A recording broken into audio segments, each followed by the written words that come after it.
My wife hasn't worked a single day since we said, I do. She holds all my earnings, leaving me with just a modest allowance of a couple of $100 a month. We have a live-in nanny to take care of our son and manage the housework. Yet, she is never satisfied. When she threatened divorce again, a weapon she wielded often, I didn't lower my head, apologize, or beg her to stay as I usually did. Instead, I looked her in the eye and said, I agree. She panicked, her face twisting into a mask of rage as she screamed at me. You ungrateful piece of trash. I've been with you for over a decade, from when you were a nobody to now. Now that you're a famous artist, you want to dump me? You'll rot in hell for this. You have a mistress, don't you? I'm telling you right now, you're the one at fault. The assets and the child are mine. You get nothing. I watched her face, distorted by her shrieking, and felt an abnormal sense of calm. Then go ahead, file the papers. Just then, our live-in nanny, Mrs. Higgins, stepped out of the nursery, pressing a finger to her lips. Mr. Vance, Mrs. Vance, please keep it down. Leo is sleeping. I glanced through the crack in the door at my sleeping son, then retreated to my studio and locked the door. I began to pack. Outside, my wife, Chloe, pounded on the wood, continuing her verbal assault. I heard Mrs. Higgins trying to de-escalate the situation, begging her to lower her voice. But the noise woke Leo, and his wails joined the chaos. Mrs. Higgins rushed back in to soothe him. Chloe's crying soon drowned out our son's, louder and more theatrical. Between sobs, she screamed, Julian Vance, I regret the day I ever met you. So many rich men were chasing me back then, but I was blind enough to pick you. If I hadn't, I would have been living the high life 10 years ago. I sacrificed everything for this family, destroyed my body to give you a child, and this is how you repay me. Now that you're a big-shot painter, you're throwing us away. What kind of man hides behind a locked door? Get out here and tell me the truth. Is there someone else? I opened the door and walked out, pushing a suitcase. She lunged, grabbing my arm, her voice hoarse from screaming. Julian, you explain yourself right now. I looked at her coldly. Explain what? You wanted a divorce. I agreed. You should be happy. Didn't you say plenty of rich men wanted you? Go find them. And don't bring the boy into this. You don't deserve to. I glanced one last time at my son, who was still sobbing in Mrs. Higgins's arms. Mrs. Higgins caught my eye and whispered urgently, Sir, ma'am, please save this for the morning when I take Leo to the park. The poor boy is terrified. Chloe didn't care. She snapped at the nanny. Mind your own business. Take him into the room. Then she yanked hard on my collar. Julian, I lost 2 babies for you. How dare you speak to me like that? I pried her fingers off my collar. Stop saying you did it for me. And definitely don't say you did it for the children. No mother screams the house down in the middle of the night, ignoring her child's need for sleep. I grabbed my suitcase and walked out the front door without looking back. It was 2:00 a.m. The streets of New York were deserted. The early winter wind cut through my clothes, making me shiver violently. I was still wearing the tuxedo I had rented for the evening's gala, now pulled askew from her grabbing. I had already spent my monthly allowance. Chloe controlled all our accounts, and my pockets were emptier than a beggar's. I didn't even have enough for a motel. My phone buzzed incessantly, Chloe. I knew if I answered, it would just be more abuse. I turned it off. I walked aimlessly through the city, reflecting on my 30-odd years of life. How did it end up like this? No family, no friends, no home. I met Chloe at the hospital. I hadn't graduated from art school yet. My mother had passed, and my father was hospitalized with a terminal illness. Chloe was the nurse assigned to his ward. I was there constantly, and we grew close. Back then, Chloe seemed so bright, so warm. I was drained of life by my father's illness and the crushing medical bills, but she was always there to lift me up. After my father died, she encouraged me to keep going. I once viewed her as the only light in my dark world. I swore I'd give her a happy life. Back then, I was a struggling artist. I had won awards in college, so finding gigs wasn't impossible, but I took anything to make money. Murals for suburban villas, portraits for narcissists, being a ghost artist for famous names who couldn't paint anymore. They paid well, better than a desk job. Chloe suggested, why don't I quit my job to take care of you? My shifts are crazy, and you work so hard painting, I can never look after you properly. If I manage the home front, you can focus on your art. I was moved by her devotion. I agreed. To make her feel secure, I let her manage the finances. Not long after, I landed a huge commission. I worked like a dog for 6 months and made a significant sum. I wanted to buy a small condo so we could stop renting. That's when Chloe brought up marriage. My parents were gone. I craved a family more than anything, but I didn't think I was stable enough yet. Chloe insisted, Julian, I've met men with more money, but I only love you. No one in this world will ever love you like I do. If you let me go, you'll regret it. But I have nothing right now, I said. It doesn't matter, she replied. I believe in you. So we got married. I planned to use half the house fund for a lavish wedding, but she refused. I don't care about vanity. We can have a ceremony when we're rich. Don't waste the house money. Over time, I gained recognition. We moved from small apartments to larger ones, finally landing in this sprawling Manhattan penthouse. We eventually held several wedding ceremonies to make up for the start, but she was never satisfied. She told everyone we met that she married me when I had nothing, implying she was a saint for suffering through poverty with me. Especially in the last 2 or 3 years, divorce was always on her lips. I'm an introvert. I hate conflict. Every time she threatened to leave, I took it seriously. I'd apologize by gifts and beg. Sometimes the Cold War lasted days, sometimes weeks. The longest stretch was a month of silence. These past few years drained my energy and my creativity. I hadn't produced a single moving piece of art. I was becoming irrelevant in the art world. What triggered it this time? A senior artist and mentor, Professor Keating, organized an exclusive, small-scale gala. He wanted to help me get back on my feet. The invitation explicitly stated, no spouses. I had lost nearly 20 pounds from stress. My old formal were hung off me like a sack. I told Chloe I needed to buy a suit. She refused.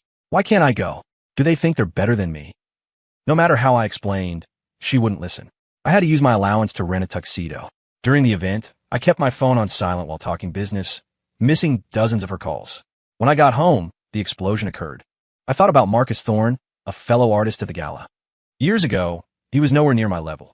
Now, with his wife's unwavering support, he was touring nationally. His work sold for triple what mine did. His wife had been invited because she was part of his team. The respect and admiration between them were palpable. Marcus's wife had even approached me, looking concerned. Julian, it's been so long since we've seen new work from you. Marcus only committed to his art because you inspired him. We hope to see you back in the game soon. In that moment, I understood why the invitation said no spouses for me. Everyone knew. If Chloe were there, she'd only talk about who had the newest Birkin bag or whose dress was couture. She wouldn't care about the art. Her sacrifice for me was just an investment scheme. She wanted me to make money so she could buy bigger houses and show off. The cold wind sobered me up. I turned on my phone, ignoring the barrage of voice notes from Chloe.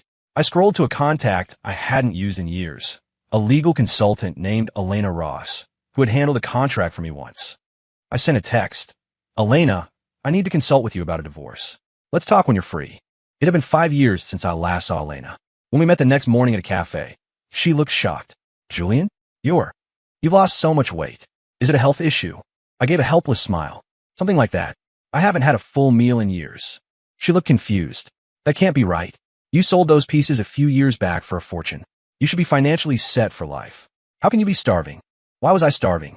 Because every meal was served with a side of Chloe's resentment. It started after Leo was born. Her parents were staying with us, and we had a monthly nurse. With a full house, dinner time became her stage. She would recount her suffering, the 2 miscarriages, the pain of childbirth, her ruined figure, her hair loss. I would reach for a dish, and she'd snap. Can't you see I'm upset today? You're hiding in your studio because I'm fat now, aren't you? You don't want to look at me.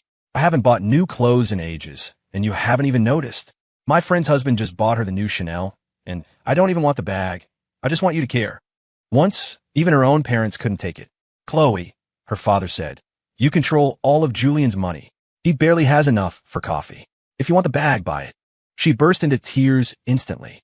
Mom, Dad, even you are taking his side? Do you know how hard I have it? I lost 2 babies for this family. Mom, you know the damage that did to my body. Her mother sighed deeply.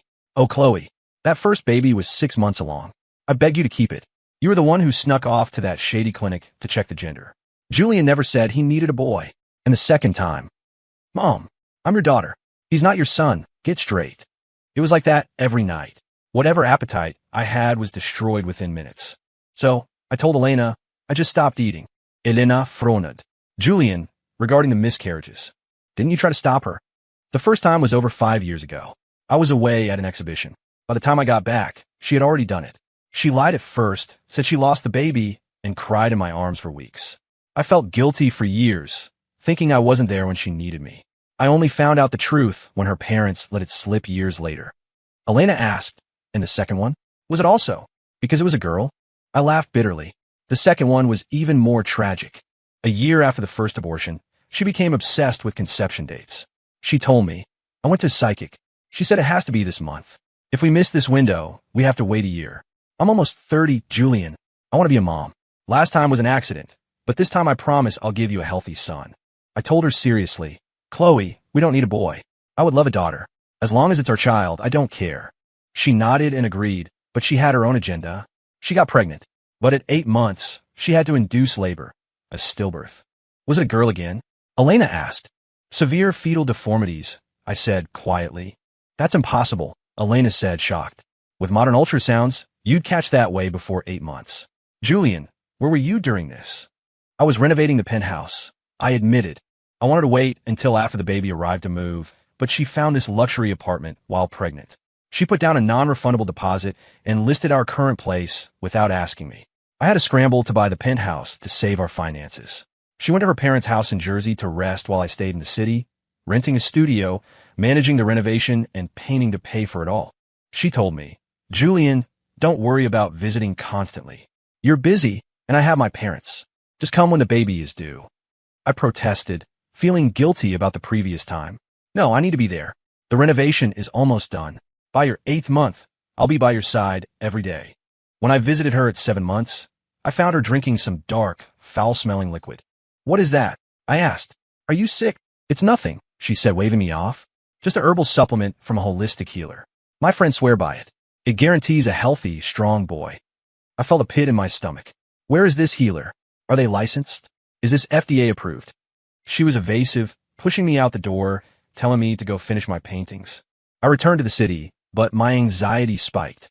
I had a deadline for a commission that would pay for the nursery furniture. I thought I'd finish in 2 weeks and then rush back to her. Instead, I got the call about the deformities. When I arrived at the hospital, the doctor screamed at me. The baby is this big, and this is the first time you're checking for anomalies? What kind of parents are you? I asked your wife. She's been taking unlicensed gender-boosting supplements and skipping real checkups because she trusted some quack over science. It destroyed the fetus. You're the husband. How did you let this happen? I confronted Chloe. She just wept. I did it for you. I wanted to give you a son. Who knew this would happen? She had just undergone a traumatic procedure. Her stitches tore from her crying. I couldn't bring myself to yell at her then. Is that why you're divorcing her? The lost children? Elena asked softly. I shook my head. No, we have a child now. Thou. And he is a boy, just as she wanted. The divorce is her idea. She threatened it. And for the first time, I accepted. Elena looked puzzled. Why is she unhappy? You're wealthy. She has a nanny. She doesn't work. What does she want? I don't know, I said. Since we've been together, she hasn't worked. I thought she was caring for me, but I spent most of my time caring for her emotional state.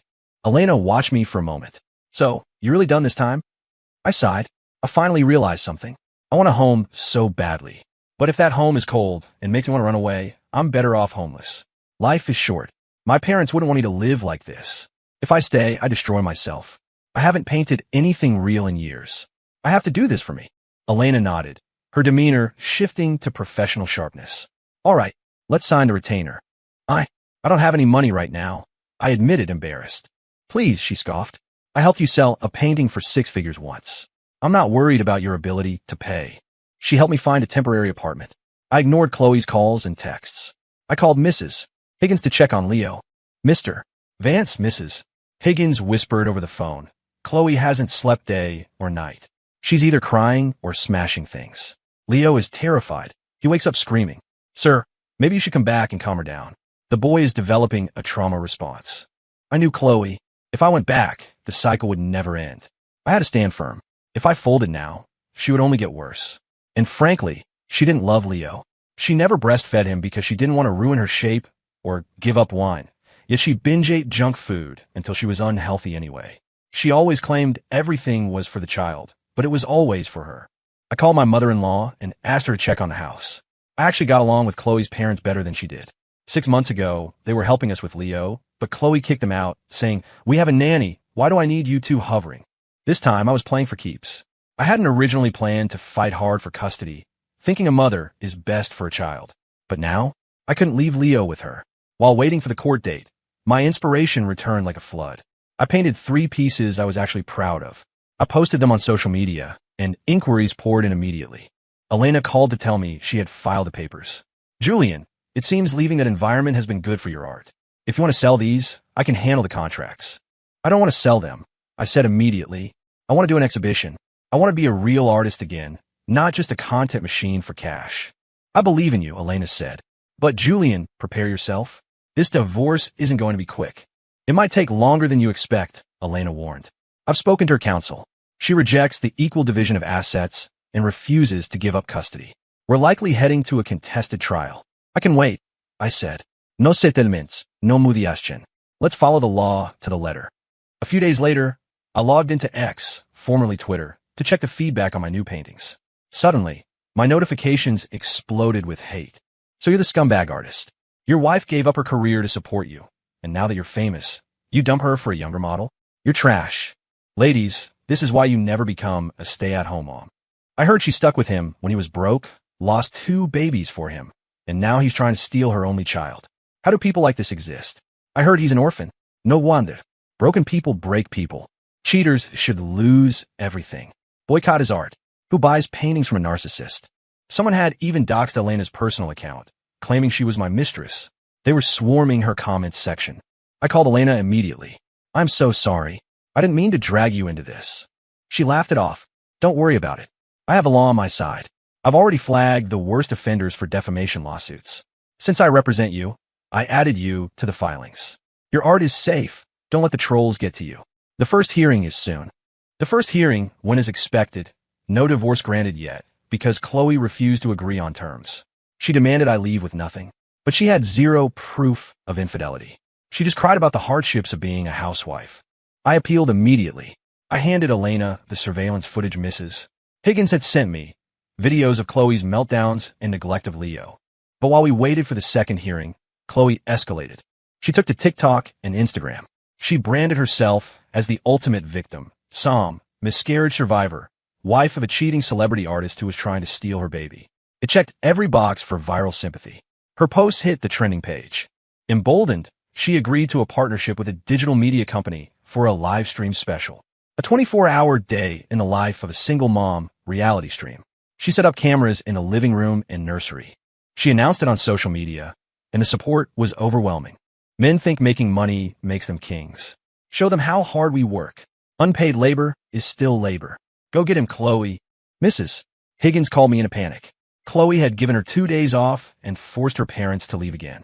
Is this okay? She asked. She's never taken care of Leo alone for a full day. I am worried. I told Mrs. Higgins to stay in the city, ready to move at a moment's notice. I knew what Chloe was doing. She wanted to weaponize public sympathy to win custody. Honestly, if she could prove she was a capable mother, I might have reconsidered the custody arrangement. This live stream would reveal the truth. The stream started at 6 a.m. on Saturday. I set my alarm and watched, mostly to ensure Leo was safe. Chloe appeared in Leo's room wearing pajamas, looking disheveled, wearing a chaotic pink headband. She yawned dramatically, playing the part of the exhausted mother. The comments rolled in. Poor Chloe, she looks so tired. Toddlers are exhausting, but she was up all night. But on screen, Leo wanted nothing to do with her. When she tried to hug him, he pushed her away, crying and chanting, Nana, Nana, his name for Mrs. Higgins. The chat paused. Why is the kid calling for the nanny? Wait, that apartment is huge. Look at that living room. Does she have help? I thought she was a struggling single mom. That place is a penthouse. Maybe they're house poor? Just because they have a nice flat doesn't mean they have cash. Chloe went to the kitchen. I don't think she'd cooked since before we were married. She opened 4 different cabinets just to find a pot. She was trying to heat milk. Leo was wandering around the living room, crying. Chloe didn't seem to hear him. Your kid is crying. Are you going to check on him? Why is she using a pot? Just use the microwave or a bottle warmer. Is she actually a mom? She looks like a babysitter who lied on her resume. I thought she did all the housework. She doesn't know where the spoons are. Finally, she heard the crying. She ran to the living room, shoved a pacifier in Leo's mouth, and ran back to get the milk. She poured boiling hot milk into a bottle and tried to shove it into Leo's mouth. The hot plastic nipple seared his lip. He screamed. The chat exploded. OMG, that was boiling. Are you crazy? Test it on your wrist first. She almost burned him. Chloe panicked and grabbed ice from the freezer, applying it directly to his lip, shocking him with the cold. He screamed harder. Chloe lost her patience. She dumped him on the sofa. Cry, cry. That's all you do, she yelled at the toddler. Do you know how tired I am? I lost 2 babies for you. She started crying herself, blowing her nose into tissues and throwing them on the floor. Within minutes, the luxury sofa was surrounded by trash. Why is she throwing trash on the floor? My house is messy, but that's just gross. She put her dirty slippers on the white couch. It's been an hour. The kid hasn't eaten. He's just cried and been burned. I'm getting anxiety watching this. Is she really a full-time housewife? Skepticism was rising. I only cared about Leo. His eyes were swollen. Eventually, she managed to mix some formula correctly this time, and he drank it, then immediately soiled his diaper. Mrs. Higgins, Chloe shouted instinctively. Then she remembered she was alone. Mrs. Higgins? Definitely the nanny. So she doesn't do this normally. Look at that apartment. By noon, it looks like a dump. By lunchtime, she ordered takeout. She sat eating voraciously while Leo sat in a high chair with a bowl of cold oatmeal, half asleep. The tide had turned. What exactly is she crying about? She has a nanny, a penthouse, and unlimited takeout. She fed the kid 1 bottle and some gruel in 6 hours. And she's stuffing her face. Did you see? She put the kid in fleece pants. It's 75 degrees in there. She's in shorts. I don't believe her anymore. The husband probably left because she's insane. Look at her. Does that look like a woman who raises a child? If she wasn't so out of shape, I question if she even gave birth to him. The afternoon was a disaster. Leo cried and had multiple accidents. The living room was strewn with dirty clothes and diapers she hadn't bothered to bin properly. By 6 p.m., 12 hours in, Leo had barely eaten anything substantial. Worse, Chloe spent the afternoon chain-smoking on a balcony with the door cracked open, smoke drifting inside. The internet moms mobilized. They started mass reporting the stream for child neglect and secondhand smoke exposure. The platform cut the feed. Mrs. Higgins called me, sobbing. Mr. Vance, Chloe called me. She wants me to come back. I watched the stream. My poor baby Leo. He's starving and scared. You have to get custody. Please. Even a nanny knew.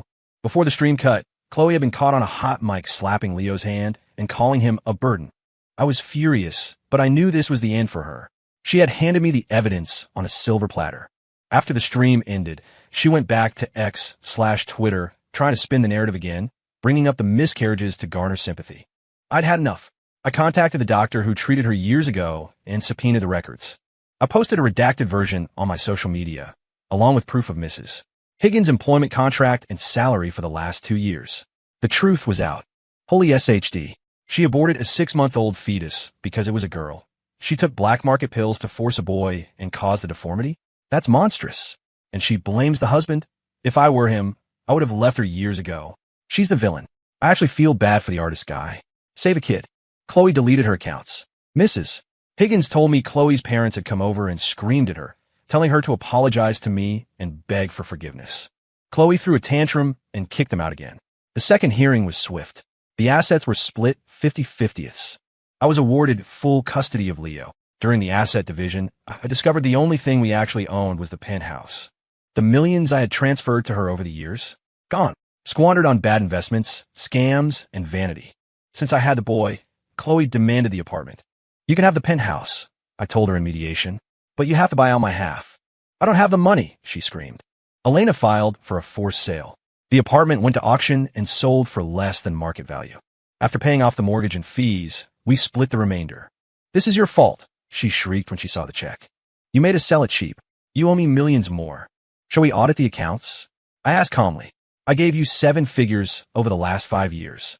Where's it, Chloe? She shut her mouth. I took my share, rented a nice place in Brooklyn with good light, and brought Mrs. Higgins with us. I focused entirely on Leo and my art. My life quieted down. The inspiration I had lost returned with a vengeance. I painted like a man possessed. A year later, I opened a solo exhibition in Chelsea. It was the talk of the town. My prices skyrocketed.